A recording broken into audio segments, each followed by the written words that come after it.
Assalamu alaikum, everyone. My name is Abdullah, and today the topic of the podcast is political activism in the Western world and role of religion. And for that, we have Dr. Abdullah bin Hamid Ali. He's assistant professor of Islamic law and prophetic tradition at Zaytuna College, and his expertise and his course teachings include the commercial law, inheritance law, and family law, and principle and Islamic ritual values. He did his initial education in Islamic law Sharia for Morocco, and he holds a PhD in cultural and historical studies in religion and MA in ethics and social theory. Thank you so much, Dr. Abdullah, for joining us today on this topic. Thank you for having me. Thank you for having me. So we'll start our conversation with this topic, because that's a very broad topic. So we'll just try to cover that with being very precise. So when it comes to politics, what framework or what are the principles that can be applied to politics considering Islam in post-modern times, like in post-colonial time, in modern nation states, how Islam guides us, or what framework Islam has set for these times? All right. Bismillah ar-Rahman ar-Rahim. Alhamdulillah Rabbil Alameen. Wa salatu wa-salam ala ashraf al-anbiya wal-mursaleen nabiyina wa habibina Muhammadin wa ala alihi wa sahbihi ajma'in. The question of politics is a very important but also very broad question, and the topic itself has many different moving parts to it, as we know. And I think that there's a lot of confusion in the minds of many people, especially Muslims, with regard to the matter of politics. And that has much to do with our historical tradition, the fact that the world has changed in many different ways as well, and in trying to reconcile the classical understanding with modern understanding. In one sense, when we think of politics, we can think of first and foremost, the ideas about government and how you should govern society, but also how does a governor become the governor? And fundamentally, what we do find in our tradition is that while there are many, especially reformers, who have argued that Islam has its own political theory in the sense of that Islam had introduced something quite unique to the Arabian Peninsula, and it is something that Muslims are expected to embrace until the end of time. Another perspective is that rather Islam or the Prophet ﷺ had simply encountered a form of government, or different forms of government during his time, and like pretty much all societies, human beings as collectives, we evolve.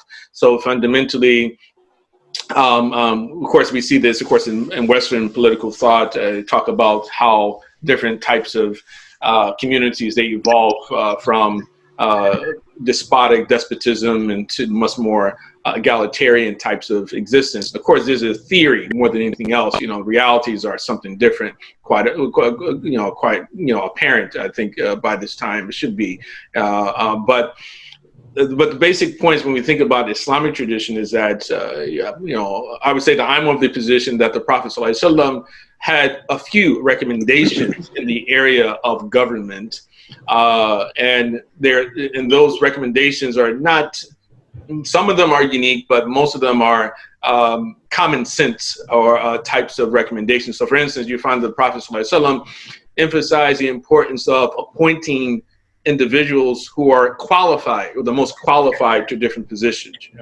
The Prophet ﷺ emphasized the importance of shura, or consultation, that a leader should always seek counsel, if not from every single person, but at least from the individuals in society who are looked upon as being the leaders of their respective communities, and they are the wise men or the wise people of the community. And it doesn't mean that the leader is expected to go with the majority, follow what the majority of this counselors say, but rather is to choose from a list of possibilities and try to choose what he would consider to be the most appropriate, to fulfill or realize the interests of the community.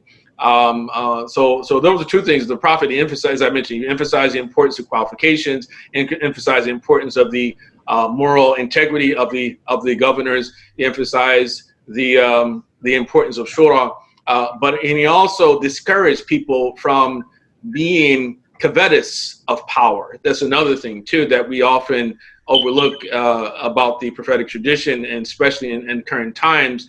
Although we somewhat reconciled ourselves to this idea that it's okay for Muslims to run for office, in which I believe it is okay for Muslims to run for office. But I do think it's important for us to understand that that is like that's not the default. That there's a companion who came to the Prophet Muhammad on one occasion, asking him to give him an office, and so the Prophet told him, "Don't ask, or we don't give office to those who ask for it." On the other hand, another companion, he told him that for him that if he is asked to take on the office, that he should do so, because if he were to do it based upon questioning or seeking it, then he will be left to his own devices. But if he accepts the office based upon others nominating the person, and based upon also their qualifications, then Allah subhanahu wa ta'ala also will give him his support in that situation. So it's a very broad topic, as we know, and so I guess I would just summarize and say that you have two basic perspectives that we've lived with. One is that Islam has offered a somewhat unique type of government. Another perspective being that no, Islam fundamentally found and countered governments and offered reforms and adjustments to what was already prevalent, similar to economics. And the most important things emphasized by the Messenger ﷺ were the individual's moral integrity, their fitness to actually, their expertise to actually rule or be in these office, regardless of what the office may be, and the importance of taking shura when an individual is going to make a decision which will affect more than just simply himself. Mm-hmm. That's so. I think that pretty much answers our. As you said, that was a broader topic. So we need to maybe be precise in the question. So I would refer to Furqan, so that we can be precise in the topic, because that's a very broader topic, and you just gave a wonderful introduction on that. So Furqan, yeah. So Dr. Abdullah, in your latest piece, a paper Abdurrahman sent me, in concluding thoughts, you wrote, I quote, "Muslim in politics and participants in the political process should never allow their fear or hatred to dictate their interest." So by that mean, are you saying that we should take some cues from our Jewish cousins when it comes to entering into politics? Well, I wouldn't necessarily say it's about taking cues from our Jewish cousins. I think actually Muslims have attempted to take cues from our Jewish cousins, and I think that that it's been somewhat disastrous, to an extent, that rather than simply us sort of being guided by our own moral principles and interests, and fundamentally what I'm saying about this is that at least from my perspective, my standpoint, my vantage point is that Muslims in politics are largely motivated when we talk about our interests by fear and hatred towards the individuals we don't want to be in office, right? So in particular right now we find, I try to focus on America. I don't really know much about the UK. I'm quite sure that there's some parallels, in certain ways. But in the U.S., Muslims who are most politically active are working with the left, the progressive left, and so their hatred of Trump, in my opinion, is more so motivated by fear and hate, rather than actually trying to really come up with a well thought out plan to realize Muslim interests. There's not even really a clear articulation of what our interests are, other than to simply get Trump out of office or to get rid of the Muslim ban, which are, the Muslim ban, of course, we understand, what that's all about, to an extent, right? But I do think that there's an oversimplification often in Muslims arguing when they argue for their case against Trump.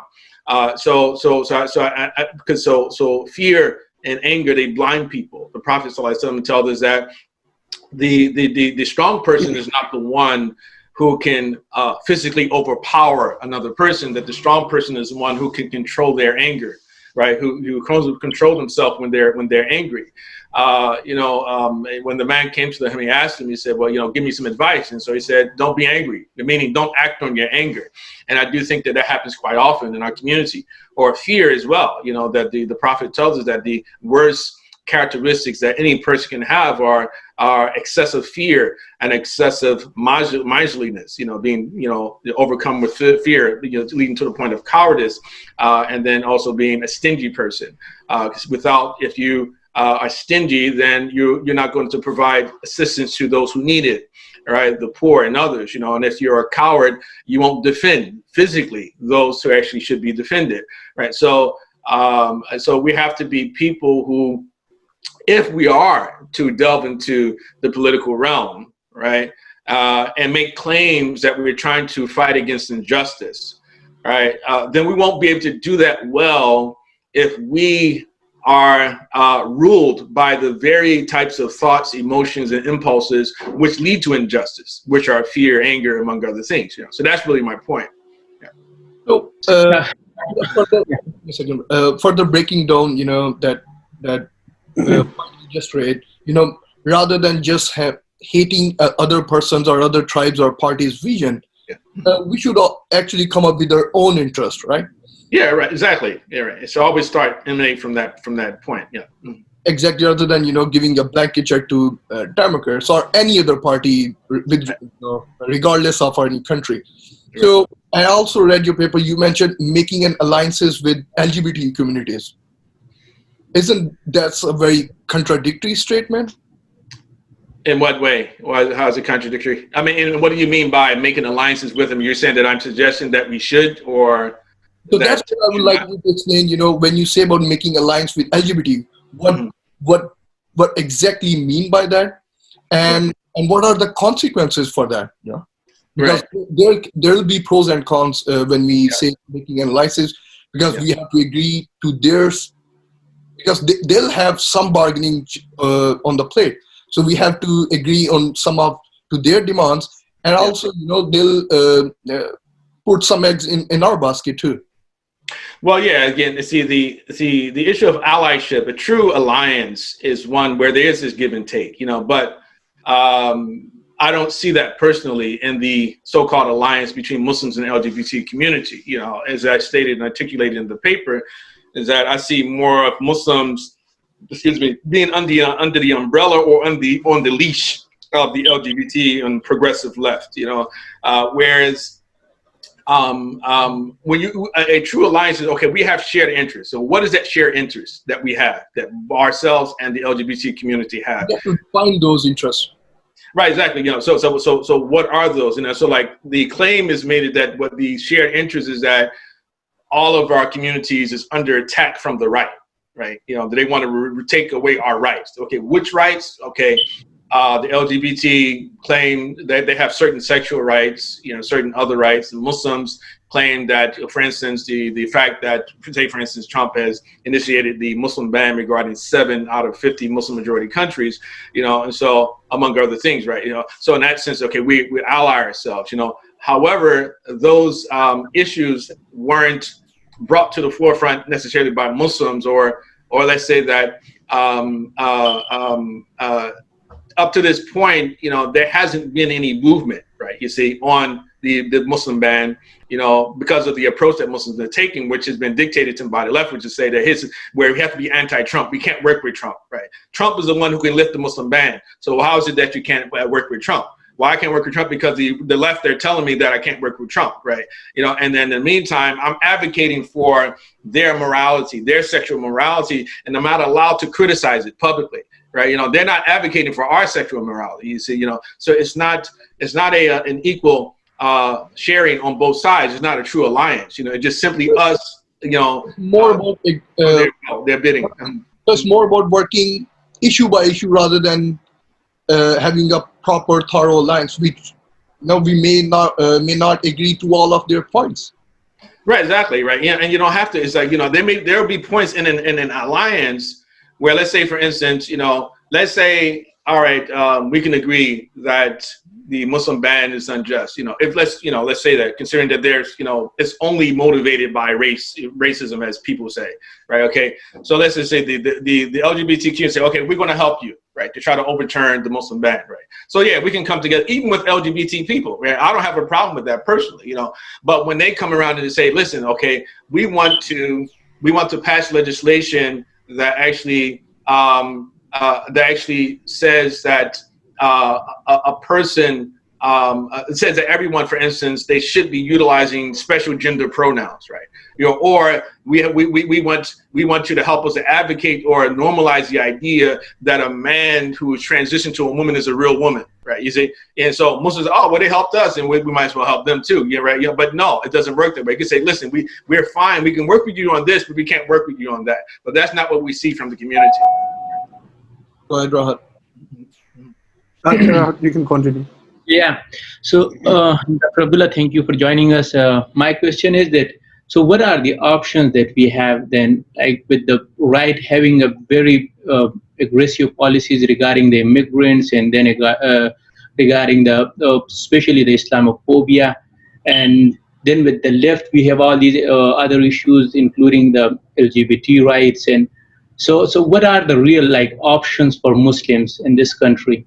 And especially in the Western world? Well, our option is for us to first and foremost define our interests on the basis of our own mores, our own moral philosophy, right? Islamic. That's first and foremost. That we have to sit down and do that. What are our interests? You know, how does this help secure my faith? How does this help to promote my faith even among my children, right? How do I prevent my children from being corrupted by forces and ideas that come outside of Islam, right? I think it starts there, you know, and then secondly, I say once we start there, you know, that hopefully it'll make it easier for us that when we go into negotiations with people on the right or on the left, we can say, be clear, okay, these are our interests, right? You know, you have your interests, they have their interests, these are our interests, and we can work with some of them on certain issues and others on other issues. So we have to get out of the idea that we can only work with one side as opposed to the other, right? That's first and foremost. And right now, it's been very lopsided. We've only been working with the left, but the left is actually more dangerous than the right to the Muslims, because, you know, if you're talking about Islamophobia is supposedly originated from the right, then we have imanophobia on the left, right? You know, because fundamentally our faith is being undermined, right, from the left, right? You know, their ideology. At least on the right, you have a lot of Christians who believe in God, who believe in, they share our morality, among other things, right? It's just that many of them have been antagonistic in the past. It's made it difficult for us to actually work with them or to believe in a true type of alliance, you know. And so many Muslims want to feel safe, and so the people on the left, they talk with us in very, very nice terms, you know, very gentle with us, but at the same time they don't like Islam either, right? You know, it's just the only difference that they just don't say it publicly, you see. And so one of the main points I was trying to make throughout the paper is that, listen, it really, at the end of the day, it really shouldn't matter. Like, I mean, I don't believe that Trump, personally, I don't believe Trump is racist. I don't believe that, you know. Now, he may be a little bit Islamophobic. Yeah, I believe that he's definitely a little bit Islamophobic, you know, but I don't believe he's racist. But, you know, even if he is both racist and Islamophobic, if it is possible, or if he's open to negotiating something with us, if he's open to us working with him to help us to secure our rights, what does it matter? You know, who cares if somebody, like for me, my attitude, and it's the same thing I say to people amongst the Black American community, is that who cares if somebody, I don't really care if the guys ever use the N-word. I don't really care. At the end of the day, listen, I'm trying to get my rights, and that's his problem, right? You know, if he like to use the N-word, he'd like to look down on people. You know, at the end of the day, what matters is that he's willing to help me to work in a certain area so that I can actually protect myself and protect my people, right? And he's going to have to answer for all that stuff on his own when he meets God, right? If he doesn't rectify himself right now. Like, culturally more, in alliance with the right as compared to the left. Yeah, and one more thing, like we have more commonalities, Yes. whether it's culture or religion with the right. But yeah, my follow-up question will be that it's like not even from the outside, within the Muslim community, if you are you are supporting right, you will invite a lot of prejudice and hate from within the community. Like Right. that's insane. Like I have seen Mhm. some of our people supporting from Trump are for the right, and they are inviting a lot of hate from our community. Yeah. So what's the take on that? Yeah, I know. This is something. It's been around for us a long time. I think it's probably the worst it's ever been in our history. We'll put it like this: in my life, it's the worst it's been. And you find this among minorities as well. Like in particular, say blacks who, say in America, Black Americans.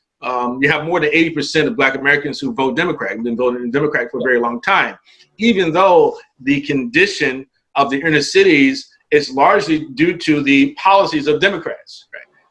It's not Republicans didn't destroy the inner cities, right? The Republicans are not actually in control of the inner cities. It's the Democrats, but the Democrats have been very effective at tricking Black Americans into believing that it's all because of the racist people on the right. Right. And so this is like when Malcolm X talked about the difference between what he called the conservatives and the liberals. He called the fox and the wolf. Right. And he talked about the difference between the two is that one is a fox and one is a wolf. Right. So the conservative is a wolf. And the difference between the fox and the wolf is the wolf is going to bark and let you know that he's on his way. He's about to attack you. Right. Whereas the fox, is sly. The fox, he'll show his teeth and make you think that he's smiling when in fact he's preparing for a meal, right? That's really what he's doing, right? And that's exactly what we see happening, not only with the Black community, it happened with the Muslim community, it happened with a lot of other communities. Historically, this has been the case, right? And so you have to be able to appreciate to an extent Trump's honesty about a lot of things, his criticism that he's had of Muslims or Islam in the past. And I think a lot of that was just simply, political ploys in order to get attention realistically. That's why you don't see him talking that way anymore, right? But he had to actually make himself distinguished, right? During the lead up to the nomination for president in the Republican Party, right? So fundamentally, you'll see like right now, Muslims, again, because Muslims are on the leash of the left. The left says attack, right? And they attack, right? Cancel this person, cancel this Muslim, cancel that Muslim. Like so people say Black Lives Matter, and so that we want to, and people on the left, especially white liberals on the left, they say Black Lives Matter, until they discover you're a Republican or you're a conservative or you're a committed Muslim, right? Who doesn't believe in transgenderism or homosexuality or things like that, then you're the wrong type of Black person or you're the wrong type of Muslim, you see? So they really don't care. It's not like they really care or love Muslims so much. It's like that they're utilizing Muslims to achieve their goals, right? And we, unfortunately, unwillingly, we go along with it. And we undermine our own faith in the well-being of our community in the process, So right now it's so bad that there's a fear that we might lose this whole generation of Muslim youths, right? Because they've all embraced leftist ideology, right? So that's exactly why Dr. Abdullah mentioned earlier that we may need to have some cues from our Jews living in United States. And especially when it comes to their outreach program with evangelical Christians. They have this unholy alliance between each other. Well, I don't really like, again, the whole idea of trying to follow the Jews, because I don't see the Jews as really being Jews are productive in the sense that, they have gone to school, they've become successful financially, they've established a certain amount of political influence and power, right? But when you think of them in the moral area of morality, I don't necessarily feel that Jews overall have actually maintained their religiosity. Many of them, a large majority of them, actually are atheists. You actually, and what actually means the most to many of them, if not most of them, is the state of Israel, right? And so for us, and what I see is Muslims actually have attempted to copy that. So you see a lot of Muslims in the political realm. The only thing that really matters is Palestine. Right. So if the only thing that matters to Jews is Israel, the only thing that should matter to us is Palestine. Right. So you see that. So if the only thing that matters is Palestine, then the goal is to liberate Palestine by any means necessary. So even if that means I have to compromise my religious principles, I have to embrace sexual morality that actually goes against everything Islam teaches, right? Among other things, then hey, as long as the goal is achieved, So I do see that this actually is very operative in the minds of a lot of Muslims working in politics, in my view. But Dr. Abdullah, they have been very successful by outreaching to the conservative. At least in their circles, you can't even think about talking against the Jews, which is obviously we support that. Well, is that really success? Right. Is that really success that you're not able to talk about a Jew? One of the reasons that, Trump won, because there were some racists a lot of racists who actually voted for Trump. Right. But one of the main reasons he won was that for too long, freedom of speech was suppressed. Right. People were not allowed to openly say certain things, right? And through the Trump victory, a lot of people now all of a sudden they feel liberated, as a result of it. I'm not in favor. I don't believe in suppressing speech. I don't believe in the idea that nobody should be allowed to say anything negative about Muslims. No, I don't believe that. I believe that is wrong.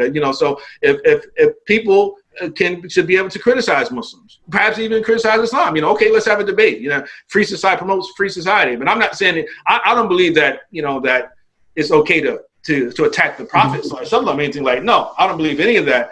But at the same time, I'm saying whereas if you're talking about a society that supposedly believes and embraces freedom, right, for all, then it should be okay to criticize Muslims, because all Muslims are not squeaky clean. We have some crazy Muslims. We have some wacko Muslims. We do, right? And just because they attack some Muslims doesn't mean that it's an attack on all Muslims, right? And I think we have to get out of this mindset, that because often, conservatives will attack Muslims, and some of them they're attacking all Muslims, but sometimes they're attacking, like they call radical Islam, or there are some radical Islam that is out there, and we have to be honest about that very fact, but we can't develop this sensitivity about criticism of any Muslim to the extent that we think that it means that every single Muslim is being criticized. No, they criticize that Muslim that did that wrong thing. They didn't criticize me. That person doesn't represent me.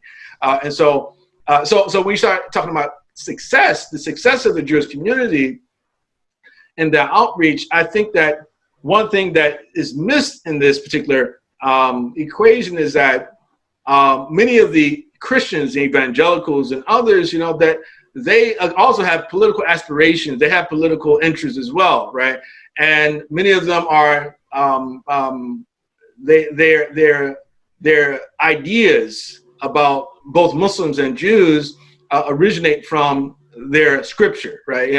And also their experiences, right? So it's always Christians have always been antagonistic towards Muslims. It's been centuries, and vice versa. Muslims, they've been debates back, we had crusades, they had all these other things, so they have, it's in their blood, I guess you would say, for them to have a negative view of Muslims and Jews as well, right, to an extent, but not as much as Christians. Christians have more of a reason to feel that way than Jews do, except that now, because of the issue of Palestine, the relationship between Muslims and Jews is not as good as it was at one time. And so I wouldn't interpret successful Jewish allyship with Christians as being a sign that of like real sort of moral success. It's political success, right? But it's not really moral success, because, as you stated, some people are afraid to speak about Jews, right? That in itself is, to me, that's not a good thing. I think that's a bad thing, right? The fact that certain people you're allowed to talk about and others you're not allowed to talk about. Mm-hmm. Dr. Blum, my question is about LGBTQ. As you mentioned initially, like you actually gave a wonderful point that during all these times, we actually need to teach our own children and we need to set our own moral restraints. That was a wonderful point. But here comes a point, like I have heard Dr. Sherman Jackson saying on homosexuality and LGBTQ that we don't judge a person based on the tendency, right? But we see too much of judgments, either it's Muslim or any of the race, towards LGBTQ, right? But on the other side, if it's politically too much supported or culturally, then it's like a cultural neurosis that on one side we are saying that we are not actually judging a person based on the tendency, right? And then it would be too much normalized. Then how do we practically set moral restraints or boundaries for our growing youth so that they do not actually mix that sympathy of Muslim supporting LGBTQ in any way, Yeah. or in terms of normalizing that? Yeah, well, I think that we have to put Dr. Jackson's statements into proper context. You know, Dr. Jackson was answering a question that was asked of him, and Dr. Jackson wasn't saying that we should tolerate Muslims trying to normalize homosexuality or transgenderism in our community. You know, he basically was just making the basic point that, you know, if a person is struggling from these type of desires, you know, that we don't condemn the person because of their desires, right? You know, we condemn actions. We don't condemn feelings, right? You know, and of course, there's a big difference between the two. So Dr. Jackson doesn't advocate for that at all, right? You know, I know him very well. And I do think that some people have misconstrued, you know, that short clip that was going around some years ago where he had made these statements. But the other thing about judgment is that I would say there are two types of judgment. You know, one type of judgment is about the person's eternal salvation, right? You know, no, we can never say, okay, well, listen, I know you're going to hell. I know you're going to paradise. We can't say that about people, right, living today. Yeah, we can't say that. So in that sense, so if you say God's my judge, and yeah, that's what we mean, that God knows how he's going to treat me after I die. You know, but the human being is wired to judge. There's no way around judging. We even to say that you shouldn't judge is a judgment, right? That in itself is a judgment in itself, because judgment fundamentally just means that you attach something to something else, or you negate it from it. You strip it away from it. You know, this is your description. Or you don't have this description. That's a judgment. We have rational judgments. We have sensate judgments. We have empirical judgments. We have a human being cannot not judge, right? You know, it's just the way that Allah created us, you know. So sometimes we have prejudgments of other people as well, you know, and so we fight against prejudgments. But you know, when I see someone doing something I consider to be wrong, then I'm judging, even if I don't say anything about it, but I'm judging them already, right? So, but I can't help it. It's just the way that I'm created. It's my nature to judge people, right? And so there's a big difference between you saying that, okay, well, I can tolerate your sin, right? Because you're not a Muslim, right? And Islam, you know, expects certain things from Muslims. You know, Allah expects things from everybody, but like Islam, you know, you can't impose upon anyone else, right? So I can tolerate your sin, but I can't accept it. So there's two different things. There's a difference between, okay, you know, I'm quite sure you have family members that you perhaps they have problems. You know, maybe some alcoholics, maybe somebody's been to prison before, or some type of criminal activity. Perhaps even ourselves, we've been through these things in the past as well. We struggled with certain things, or drug addiction, among other things. We don't normalize drinking wine, right? I can say, listen, you know, drinking wine is a sin, and you know, and I'm going to try to give you some help, right? Or even if a guy has a girlfriend, you know, so, you know, listen, I understand it's hard to break up with your girlfriend. You're a Muslim, you're not supposed to have a girlfriend, you know. I understand it's difficult for you to break up with your girlfriend and just marry her, right? You know, I can understand that, you know, especially if she doesn't want to get married and you want to get married, and you know, and it's difficult, you're in love. Yeah, I totally get it. However, I can never tell you it's okay for you to do zina. It's okay for you to drink wine.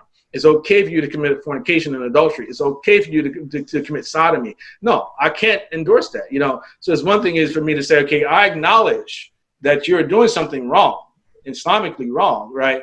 You know, and I know that it's not the only thing that defines you as a person, right?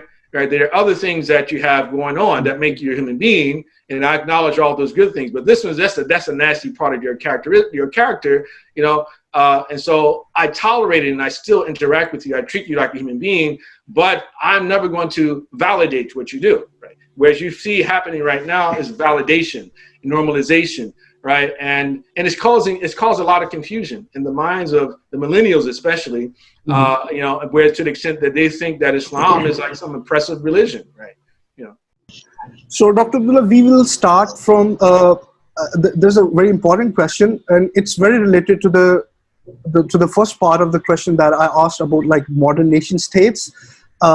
And about the politics. So from the perspective of Muslim majority countries, like when we talk about political process or legislation, so we don't see any radical or modern interpretation of Fiqhi jurisprudence, like we take a note on the modern problems, right? Like any of the like the family inheritance law or any of the modern problems. Like, so does that mean that there's always limitations to the interpretation of fiqh as codified like centuries ago? Well, I mean, you have in our tradition, you have what are called immutables, and then you have mutables. Some teachings are immutable, you know, the thawabit and the mutaghayyirat. So definitely there the aspects of Sharia which are meant to be permanent and they can be altered. And one definite way to know what is considered to be an immutable teaching of Islam, especially if you're reading the Quran, is that if Allah subhanahu wa ta'ala is making a listing a number of injunctions, and at the end of those injunctions, it ends with a verse that says, Tilka hududullahi fala ta'taduha. And those are the boundaries set by God, so do not transgress them. Right, and that is one of the clearest ways or easiest ways to know something which cannot be changed. And this is definitely applies to the area of inheritance law. All right, because in the Quran and Surah Nisa, at the end of the verses that Allah subhanahu wa ta'ala lists, and he talks about the basic rules of inheritance, you know, all the details of inheritance are not mentioned in the Quran, by the way, but like the main rules of inheritance, which are listed there, Allah, he makes it clear at the end of those verses that these are boundaries set by him. And anyone who transgresses those boundaries, then Allah, he threatens the person with the hellfire. So whether or not we think is fair that in certain cases that women get only half of what men get or certain men get, it really is irrelevant, you know, to the believer.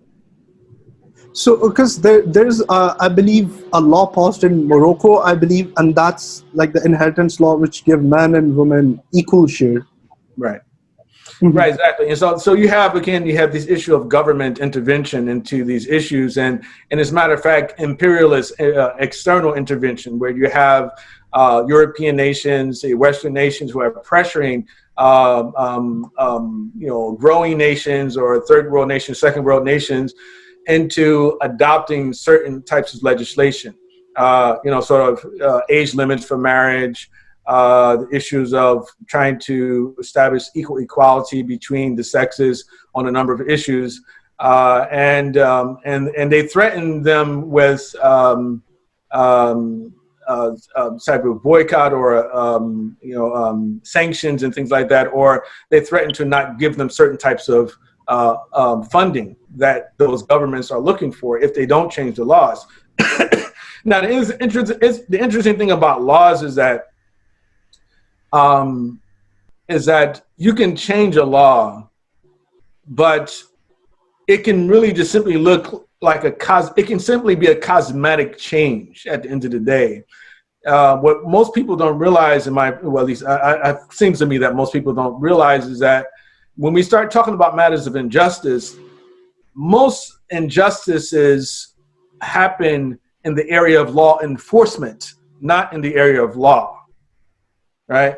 You know, so say for example, police officers are law enforcers, right? You know, they don't make laws, right? They are supposed to only enforce it. But a police officer can choose, I'm going to apply this law with this person, I'm not going to apply it. I'm going to give him a ticket for jaywalking, but I'm not going to give him a ticket for jaywalking for whatever reason it may be, right? So these cosmetic changes, you know, Muslim governments often accept these changes, but it doesn't necessarily mean that these things are being enforced within society, or that even most of the people in society are embracing them. Now, a place like Tunisia is probably the best and worst example of this, in that Tunisia has been upheld as being the most progressive Arab Muslim country.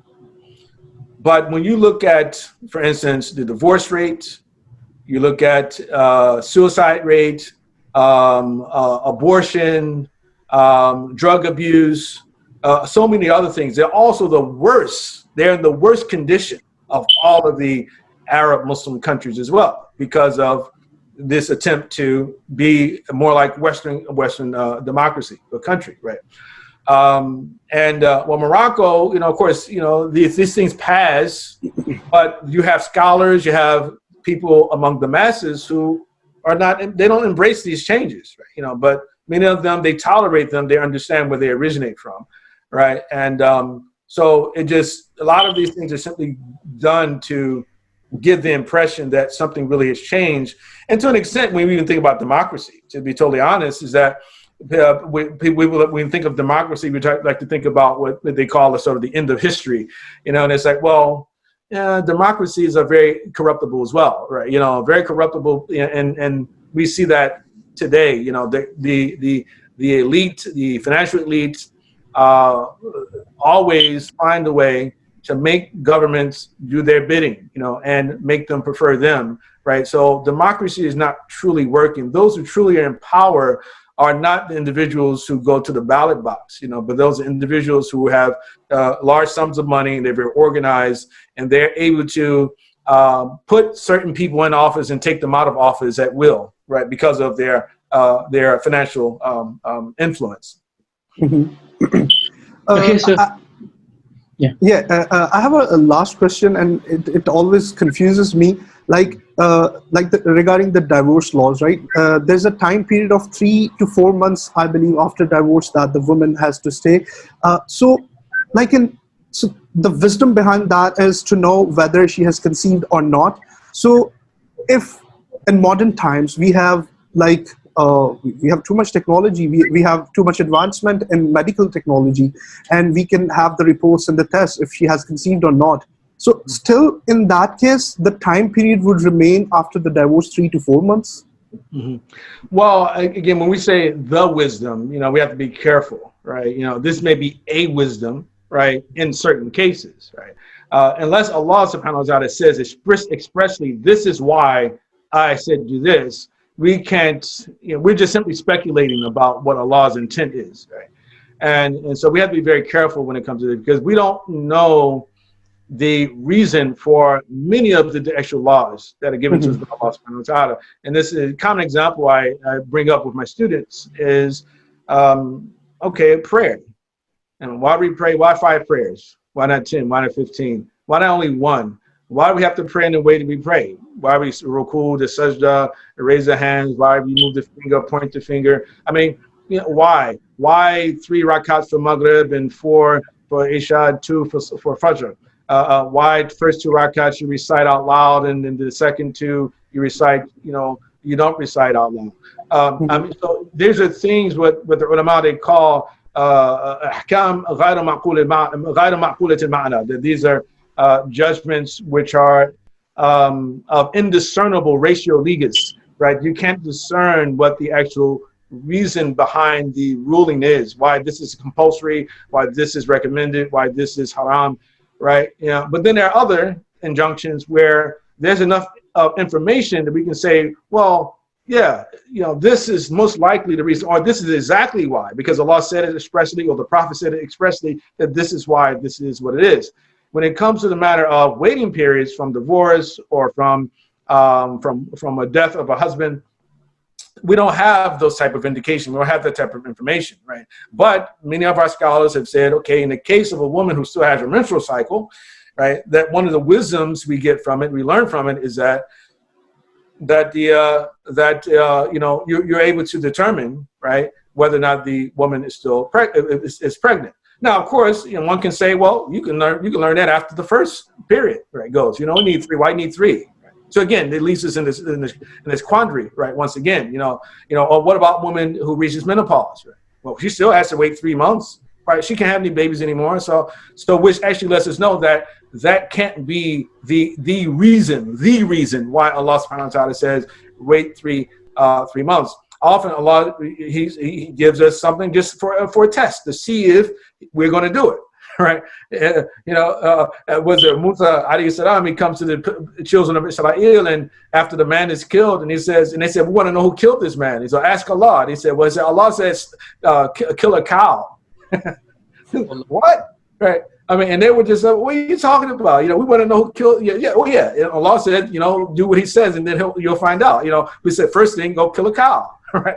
And they were just this dumbfounded. They didn't take it seriously, you see, until Allah placed a great burden on them. So certain injunctions, we simply embrace them, right? Just we accept them and embrace them. And we learn some wisdoms about these things, but we're not always able to know what wisdoms are connected with different laws that Allah subhanahu wa ta'ala He gives to us. That perfectly answers that. So I think we are done with the questions.